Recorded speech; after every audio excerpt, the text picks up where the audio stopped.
recording to the University of Louisville Early Learning Campus faculty and staff. My name's Michelle Hemingway-Pullen. I think many of you have been with me in the past.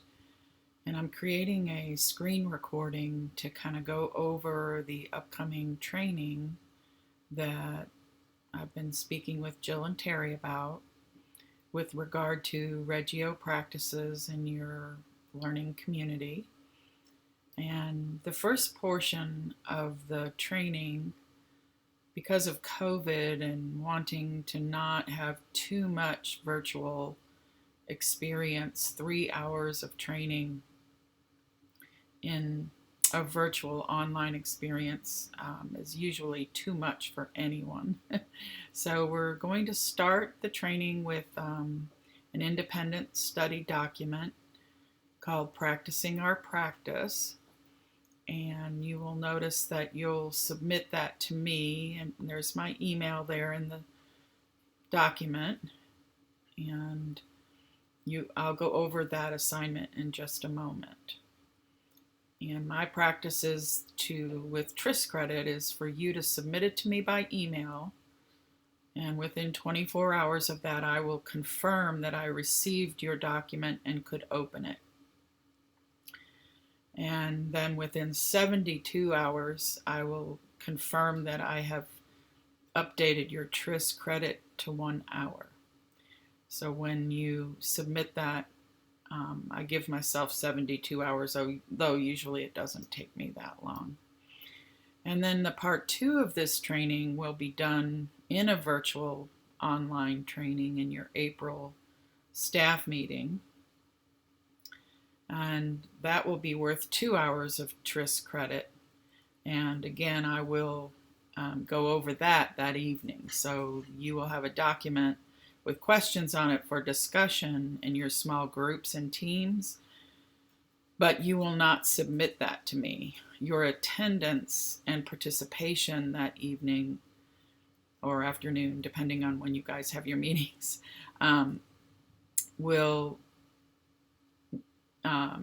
be documentation of your 2 hours of TRIS credit. So anyone who attends that session and participates and completes the session will get their TRIS credit awarded again within 72 hours. And I will confirm that with Terry and Jill so they can update your records. But of course, you can always check your TRIS account to make sure it's been documented as well. And if you have any issues with that, please don't hesitate to contact me at this email you see in the document here. All right, so let's go over this independent study assignment. It's called Practicing Our Practice, and you'll see it's worth 1 hour of TRIS credit. So right there, I'm hoping that you see that you're not expected to do a long assignment here. It's 1 TRIS credit hour, so we don't want you to feel you have to spend more time on it than that. When you submit this document, please put your name here as it appears in ECE TRIS so that I can easily find it. Sometimes it helps if you add your birth date for me to find it. So if you want to do that, you can, but you don't have to. And I've asked for this to come back to me by the 10th of April so that I can make sure I've taken care of it for you before our part 2 virtual online training. So you can see here that the document shares basically what I have discussed with the ELC about your processes in Reggio: observing, documenting, reflecting, and acting with intention. And at any point during any one of our days, any one of these 4 things can become really frustrating, sometimes exasperating. So it's really good for us to stop and self-evaluate and reflect. What are our processes? What make them challenging? And is there anything we can do to be proactive about that? So our first assignment is really just our own self-reflection. What do I notice and remember? So when I was becoming a teacher, this kind of practice was taught to me because I was in what was then called special education. But I did not have the benefit of these mindfulness practices, which I came upon later in my teacher development. And they really, really made a difference for me. So I have, over the many, many years I've been training and teaching, I always try to get my students or my participants to take advantage of these really simple practices in mindfulness that sharpen your skills of observation in particular, but also reflection. And those two skills combine to definitely influence your ability to document and act with intention. So all of this is designed to sharpen your skills in those areas.